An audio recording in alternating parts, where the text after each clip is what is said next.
The story was finally coming to an end. After what must have been the worst Thanksgiving ever played out on TV, there she was, Carrie Bradshaw, meandering around a big empty mansion, resolved to accept her destiny. And though it felt fitting, I couldn't help but wonder, is this really who we are? Is this who we've become? And just like that is finally over after a very successful run of 27 years with a few interruptions here and there. And we now know how Carrie Bradshaw's story ends. But I'm not really buying into this being the end. You know, the end was going to be Sex and the City, then it was going to be the movie, then it was going to be the second movie, and now it's going to be this. So there's always time for another round. Let's call next one. I couldn't help but wonder. When the cancellation was announced, people were either happy or really happy that it was finally coming to an end. It's like everyone who grew up watching Sex and the City was being held hostage by In Just Like That, intent on seeing it through. You know, you start a challenge, you kind of want to finish it. And now that I've seen how it ends, I can't help but wonder, what was the point of all of this? And Just Like That was confusing because it was missing the original spirit of the show. We started off with four strong, independent women, and we ended with a twink doing whatever this is at Thanksgiving. Sex and the City was a cultural phenomenon, and I don't think we should ever undersell how big the cultural impact of the show was. It portrayed female sexuality, relationships, and careers in ways we hadn't seen before. The archetypes were known: the career-driven woman, the privileged conservative woman who subverts expectations, the and of course, the female protagonist, the audience's POV. But this time they weren't someone's girlfriend, someone's wife, a coworker, or the punchline of a joke. They were allowed to be complex characters who exist in their own right against the backdrop of a New York City buzzing with energy leading up to the turning of the millennium. And of course, fashion. Lots and lots of fashion. But not everything was roses, and the problematic nature of the show has been brought up several times. The same type of phenomenon that happened with Friends, where people realize that a certain show is a product of its time, and a lot of times, time changes. Therefore, the new times aren't like the old times. So the same jokes won't land, the same storylines won't be made. But honestly, can we fault them for trying to break new grounds? Ironically enough, new grounds were being broken because of the storylines and the characters, not necessarily the writing, which, if you go back and rewatch some of the episodes, it was really shit back then too. Nostalgia has everyone thinking that Sex and the City was this great show. It was, for the time, but really badly written. Then came the movies, which I have to admit are my favorite part of this entire franchise. I find them some of the most rewatchable garbage out there. Carrie and Big's endless manufactured drama, the girls' culturally insensitive trip to Abu Dhabi, four white New York women solving misogyny in the Middle East with fashion, Carrie gifting that ugly bag to Jennifer Hudson, leaving us all wondering whether she hated her or loved her, Charlotte's nanny, who turned out to be a beautiful, big-breasted lesbian, the only kind of hot woman allowed near her husband, Samantha's neighbor and his huge deck. Even the gayest wedding, led by Liza Minnelli. It's also asinine, so stupid, so void of substance, exactly what the movies needed to be. They were. A guilty pleasure. And then came, and just like that, the revival of what felt like a dead IP at that point. All the storylines were closed, the movies had pretty much zero lasting consequences to their already finished storylines from the original series. There was no real reason why the show should return, if not to make more money and get Kristen Davis out of retirement. Kim said it herself in 2022 when asked why she didn't return for the original series, apart from hating Sarah Jessica Parker with every fiber of her being. It's a great wisdom to know when enough is enough. And then the show came out and they proved her right. It was a disaster. Samantha's absence was explained as a falling out between her and Carrie, which sounded more like high school drama that grown people would have solved in a conversation instead of ending a decades-long friendship. And everyone else was exactly where we left them off. But I will give the series praise for giving it the right hook. I think the perfect jumping point for a new era of Carrie Bradshaw. Life after Big. How will this terminally romantic woman survive the passing of Big, the man we've been forced to watch her long after, humiliate herself for, only for us to find out even the actor is horrible in real life and sexually harasses women? Good riddance, because Big was absolutely the worst thing about the show and about Carrie. He was the big problem. Get it? Big was the big problem.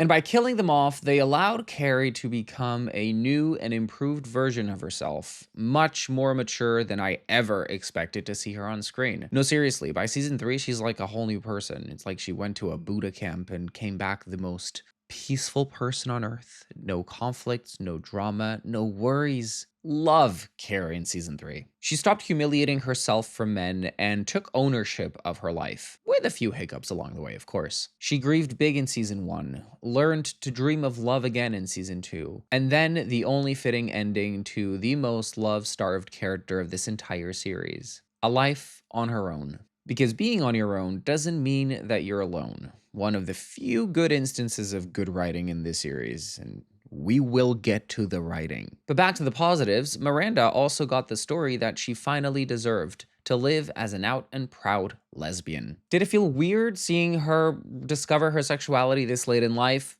Yes. And perhaps it even felt strange to see such a big change for one of the main characters. This isn't just her finally divorcing Steve after forcing herself to stay in a doomed failed marriage because the writers had no idea what to do with her character by the first movie. It's a big change for one of the 4 main characters, an established character that we've known for the longest time. And some could even perceive this as virtue signaling of progressive politics, an attempt to make up for the many instances of biphobia, transphobia, and generally problematic statements and storylines the original series had been known for. But to me, and perhaps those who had been paying attention to the original series, this felt like vindication. Because to anyone who paid attention, Miranda was supposed to be a lesbian. From the haircut, to the fashion, to the job, to the career-driven mindset of a pragmatic woman who likes to analyze the pros and cons and be very analytical about everything. And she was the most skeptic toward romantic relationships. Maybe she was always meant to be a lesbian, but that may have been too risky for a 1998 series that was already breaking enough new grounds by having 4 female single leads in an HBO series, which was a very male-dominated network. So I saw Miranda's new sexuality as rectifying what always should have been. How does it happen that 4 such smart women have nothing to talk about but boyfriends? Give me a call when you're ready to talk about something besides men for a change. And on the topic of wokeness and identity politics and forced progressiveness, some people had accused the show of being too woke. I would disagree. I think they include more diverse topics, and they sure do want to tell you that they are progressive, but I don't think the criticism is because the show is actually too woke. It's more so with how they handle said woke themes, because the writing has become terrible. Watching And Just Like That, I couldn't help but wonder, had the writers been reading all the think pieces on how Sex and the City was problematic? Were they scared by online discourse on how Friends was problematic and could never be done today? Were they terrified of being called culturally insensitive again? Because what we got felt like a direct response to fair criticism of the original series, with this new revival being a dramatic overcorrection that felt like pandering to an audience that wasn't asking for this. It didn't get too woke. It just got pointless. Because the series was too committed to being more respectable that it forgot what made it special. The authenticity of the characters, a product of their time, their age, their experiences. Almost like the characters weren't allowed to be the irreverent selves we knew them for. At least not in the age of TikTok. Not because we knew them for offensive or problematic storylines necessarily, but because the new storylines felt too manufactured and forced to show the audiences that these ladies have changed. Sure, in Sex and the City, Carrie completely refused the idea of bisexuality being a thing, a fact. But now we have Miranda dating a non-binary individual. We're keeping up with the times. I can only imagine the writer's confusion when audiences disliked the character of Che Diaz as much as they did. And though some people tried to say that any criticism of that character was essentially bigotry, no, the character was just an asshole. People didn't hate Che Diaz because they were non-binary. People hated Che Diaz because they were an asshole. hole. They were a god-awful character, and the show seemed determined to make Miranda and Che work when clearly it shouldn't. And this is not me saying that Che Diaz's presence in the series is a nod to being too woke. I'm saying that the way they handled the character of Che Diaz was so terrible that it didn't matter the gender identity of the person. The person was awful, and that's why people didn't like it. And there were other storylines that some may perceive the criticism as being it's too woke, but it's probably they're handling this the worst possible way. Like when Miranda meets Naya in the subway, Miranda, a woman who's surely interacted with black people in the past, surely she's worked with black people in the past, she's dated a black man. So why is she suddenly unable to speak to a black woman without sounding really fucking offensive? Why is she stumbling on her words as if she's being interviewed in front of the entire fucking world and being judged by everyone with her career on the line? Miranda, this isn't like you. And it feels like the show is trying to show us that, oh, silly middle-aged white woman who's just full of privilege. She'll insult this black woman by accident and then overcorrect herself, which honestly probably happens a lot more often than we realize, but maybe make that be Charlotte. And though some criticism, of course, falls under the category of absolute deranged bigotry, because after all, we are people and people suck, I believe that most of the criticism really was at handling these very complex topics, not to mention that they would simply not go anywhere with them. And then, of course, the writing was god-awful. One particular instance was Che's comedy set, which a real-life comedian recreated in one of her shows, just to show how incredibly unfunny the entire thing is, borderline insulting even, and just uncomfortable to watch altogether. This is where it gets tricky, because there are several instances where I'm not really sure if the writing is great or if it's really fucking terrible. It's a fine line between it's bad from it's so bad, it's good.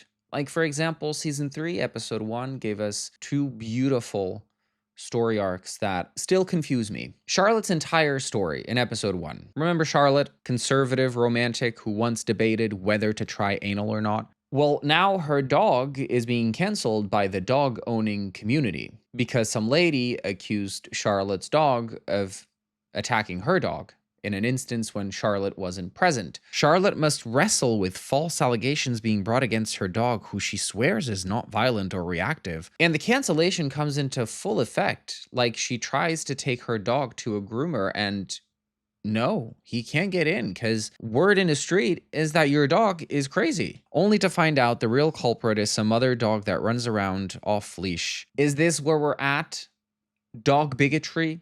A dog being canceled because a woman mistook that dog for a different dog that is the same breed but not the same dog? Not all dogs are the same. Not all dogs look the same. Hashtag not all dogs. Is it too on the nose? Is it funny because it's stupid? Or is it just painful to watch? You tell me. Or Miranda, who goes to a lesbian bar and ends up picking up a virgin nun played by Rosie O'Donnell. She only finds out that she was a virgin nun after they sleep together, and the whole story arc leads to the most awkward non-breakup breakup as Rosie quietly serenades a very confused ginger lesbian in the middle of Times Square because Rosie's character just went to see Wicked. Because I knew you. Because I knew What? you. Why would you do I this? have been Who would write this?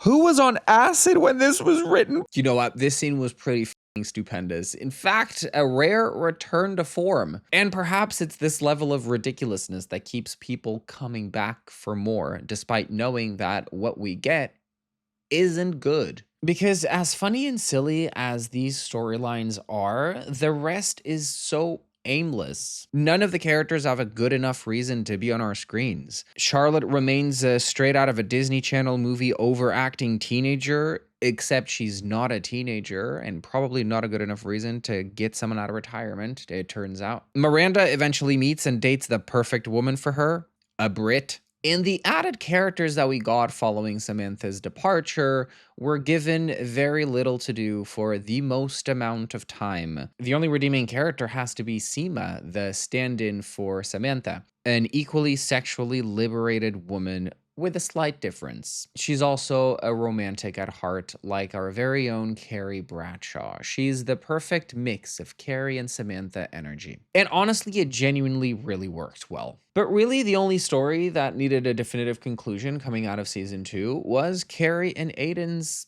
promise to wait for each other. At the end of season 2, Carrie agrees to wait for Aiden. No expectations, no rules, just patient love. Was I a fan? No. I think Aiden was a bit of a pussy when it came to his son, and the entire handling of his family dynamics felt rushed, underdeveloped, forced to paint his home life as a true war zone that leaves him unable to date the woman he loves. We had the displeasure of seeing Aiden and his family a couple of times throughout the season, and every time was worse than the previous. It really makes you wonder how people are able to raise kids, because Aiden is really struggling with one. I understand that they want Aiden to have a difficult family dynamic at home and a difficult son, but do we have to make him an absolute with no personality or substance other than being an annoying prick? Do we really have to make them so one-dimensional that there is no common ground, nothing ever changes, it all just stays the same? If anything, it just keeps getting worse and worse. But even with all the added pressure, Carrie felt the most mature she'd ever been. Aiden sleeps with his ex-wife and she's incredibly understanding and forgives him on the spot, rather than her usual impulsiveness to run into her ex's arms in tears only to restart another toxic cycle. This time, Carrie felt reasonable beyond expectations. I mean, if anything, she was a bit of a doormat. But she was honest with herself and with Aiden. She gave him everything without expecting anything. She took the time to communicate properly, to be honest, to not lie to herself, to not force herself to be in situations she doesn't want to be in, to not force others to be in situations they don't want to be in. She gave him everything, and Aiden still couldn't trust her. If you remember, Carrie cheated on Aiden way back when. But when you go into a relationship with someone, if you have a past and you start a relationship, you agree to trust the person. Otherwise, don't be with that person. If he didn't trust Carrie, why would he rekindle a relationship and have her waiting in celibacy for 5 years on the hopes that you finally get a grip on your teenage son? If you go into this, you go in trusting the person. And if the person never gives you any reasons to not trust them, what are we doing here? I'll tell you what we're doing. We're doing the easiest, laziest way to give them a definitive breakup without actually doing anything with the story. Rehashing shit from the past. Carrie gets all the character growth and Aiden becomes big number 2. But for the direction of the finale, it felt fitting that Carrie finally realized she doesn't need a man, a soulmate, the one next to her through thick and thin. After enduring years and years of failed relationships, Carrie learned to see the value in herself, in her work, in her ideas, in her life. A life she was destined to live on her own in the end.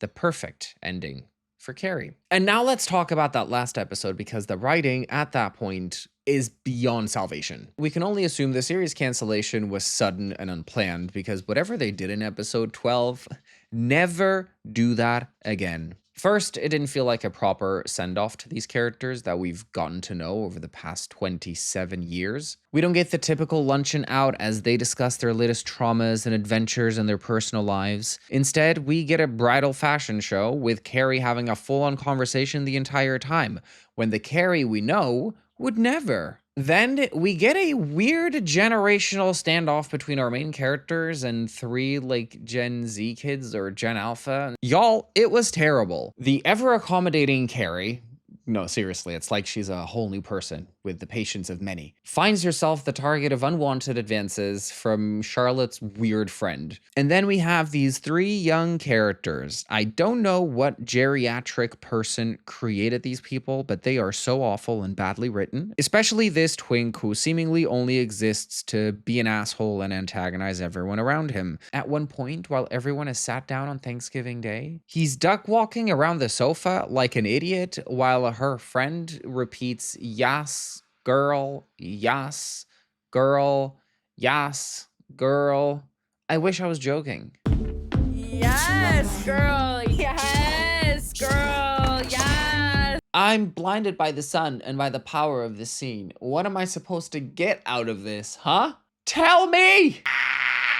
What was the point of this? Like, what are we trying to do here? And then Miranda gets home and has to look down on him and talk to him like he's a dog or a toddler. It's god awful. Is this what they think young people act like nowadays? Wait, is this how young people act nowadays? Was this just a jarring reminder to Carrie and Miranda and Charlotte of how much older they are now than younger people? Are we trying to create a generational rift just as the show is about to finish? But also, what was this whole plot line of Miranda's son getting a girl pregnant and then Steve yelling at him like he's murdered someone? Miranda's son decides to go to university, gets a girl pregnant, and now the conclusion is that his life is ruined because Steve said his life is absolutely ruined beyond salvation, beyond fixing.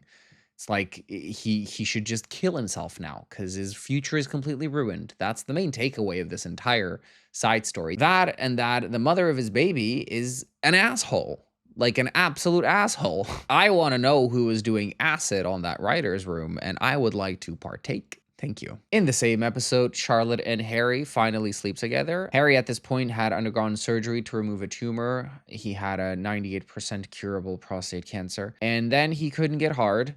And that's all he talked about. So many puns about not being able to get hard. So then he gets a stiffy and they're late for Thanksgiving because they just had to bone it out. Good for her. Good for Charlotte. Seema has found love with a younger, less glamorous, more cozy, marriage-averse man.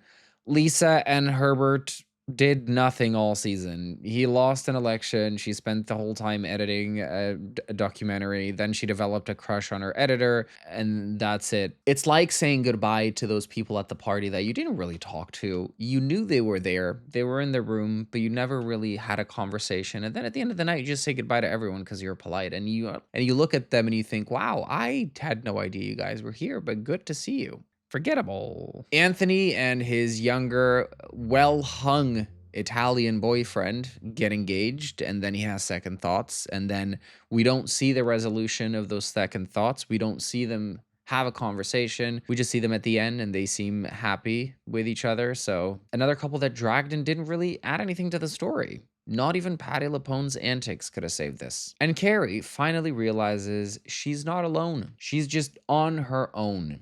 And that's how she gives her novel a proper, honest ending. And though I loved what they did with the character of Carrie in general, because there's still a lot of things that, my God, choices. This whole episode gave me the ick, because this is not just a series that we started watching 3 years ago. These are not characters that we became attached to a year ago or 2 years ago. These are people that we've been following since 1998. A lot of you watching probably weren't even born then. Did you know that some people born after the year 2000 are already in their 20s? Yeah, it's fucked up. I genuinely thought that they were gonna somehow bring Kim Cattrall back and she was gonna breathe new life into the show and it was gonna go for another 3 seasons, at least. But in the end, it really was just like that. The end. As our female protagonist's story came to an end, and she finally found her worth, independent of any man, I couldn't help but wonder, could I also find my worth without a man, despite just having married one? Was this a sign that we should all just stay single forever after dating relentlessly every man in New York City for decades? Or was this just a work of fiction? Something to show us that, hey, even you, loser with no one to love you, can be happy like our Carrie Bradshaw. If we can turn love-starved, desperate for love Carrie Bradshaw into a happy single woman in her 60s, what's stopping you? And just like that, it was finally over. Question mark?